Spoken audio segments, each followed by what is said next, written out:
very top-down. Mike McGee's, what is it called? Tenants Tenants. Yeah. It's very top-down, and it will never have any more success than it ever has had because it's not bottom-up. Some years ago, we tried to have a tenants, a citywide tenants union of actual tenants. I mean, there are a huge number of tenants, and this is something that I think has great potential in Ken Wall. The leadership is changed. Lisa.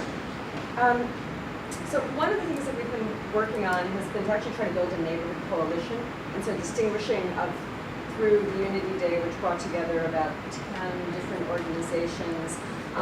So that's been kind of a challenge in kind of distinguishing what is our role as Occupy, but working, really trying to build a coalition that is not us, but is lots of other people and the role that we can play in doing that. The space issue clearly is something that for all of us, and we have, ironically, we had just started a conversation with St. Jacobi just before Occupy Sandy, kind of emerged there, and that relationship has continued to a degree. We do use that space, and we will be doing some activities there.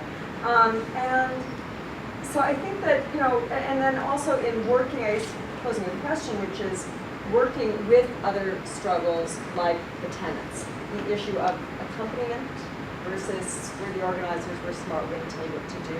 And so I think one of the roles that we've been able to play, most of us have a fair amount of political experience in Sunset Park. We're mostly kind of not quite the geriatric activists, I mean some younger people, but how we can bridge together between younger people who live in the neighborhood and who are involved in other things that might be Occupy related or not, with tenants who are undocumented immigrants from Central America who've lived in the neighborhood for 41 years but still are in some ways together, so that what we can play in integrating people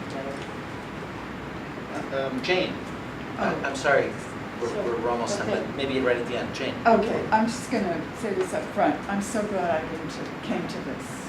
I knew when I came that somebody would put the chairs in a circle, and I want people to notice what a difference that makes. I mean, I really hate coming here because I know I'm going to have to sit in rows looking the back of people's head, and all the attention is going to be focused at people who are designated as experts. And it colors the whole, and they say, join the conversation, and I say, what conversation? But anyway, so I need to say that. I think that, I just need to say I'm glad I'm here. It restores my faith in myself and my fellow human beings. And I mean that from the bottom of my heart. I wanted to respond to you have a lot of strong opinions and you throw them out like that. And I wanted to say, that's okay, but I just want to say that I think that there should be a discussion about candidates for city council. I'd be real interested in talking about what kind of, I think that we tend to give elected officials more power than they actually have. And I would like to explore that so that we create a we that has more control over those elected officials and what they actually stand for. Before you go just yet, sorry. The second thing is the whole issue of media. It's very easy to reject mainstream media. There is nothing easier in the world. I happen to have a print subscription to the New York Times, gladly. I think people should be, I think this process is open enough and loose enough so that people can do what they feel capable of doing vis-a-vis any kind of media.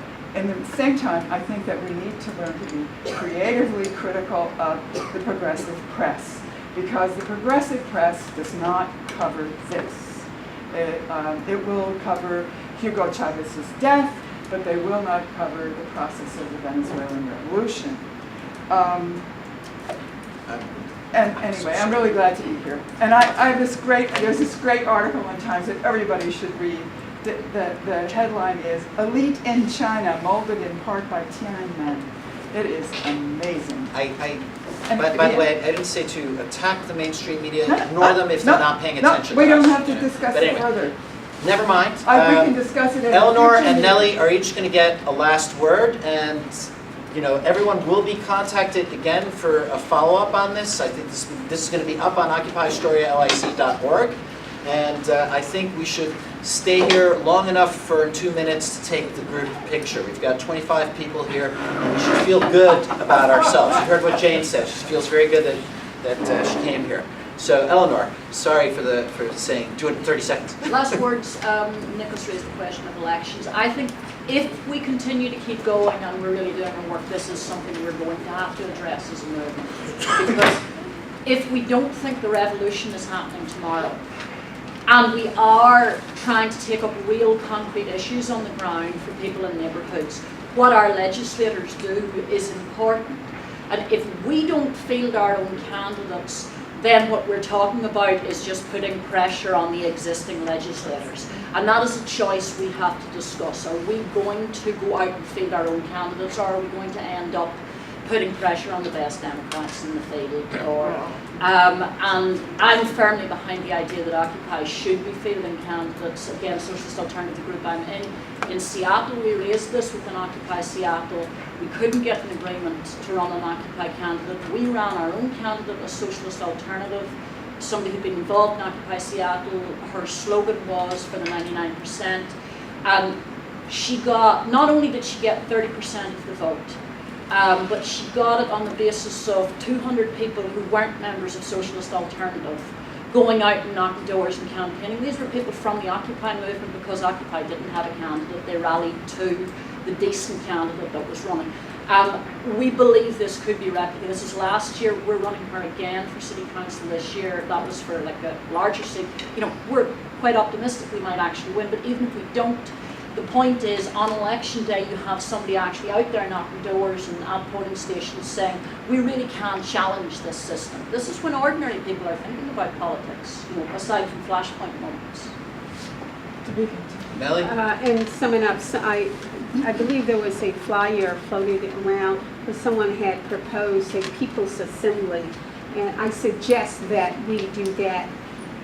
We come from our different communities with very different and separate realities, and that has to be recognized. I personally am not going to endorse any Democratic Party candidate, not something that I do, but that is not to say that that is not a viable strategy for another neighborhood. But I do believe a people's assembly, something that was talked about for a long time, is necessary at this point as we look at sustainability, how we move forward, what those issues are going to be, what our agenda is going to be, what our objectives is going to be. Thank you, Nellie, Eleanor, Sophia, everybody. We have 25 people here. Why don't we all just get together for one group picture? Oh, my God. No, yes, we should feel together.